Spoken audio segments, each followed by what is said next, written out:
السلام عليكم. موعد وتوقيت مباراة المنتخب الجزائري ومنتخب النيجر برسم الجولة الرابعة من التصفيات المؤهلة لنهائيات كأس إفريقيا 2023 والقنوات الناقلة لهذه المباراة.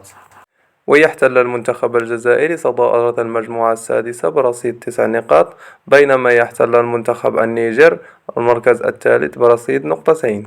وستواجه الجزائر المنتخب النيجر على حساب المجموعة الرابعة من تصفيات كأس إفريقيا يوم الاثنين 27 مارس 2023 على الساعة 4 بتوقيت المغرب، وعلى الساعة 5 بتوقيت الجزائر تونس، 6 مساء بتوقيت مصر.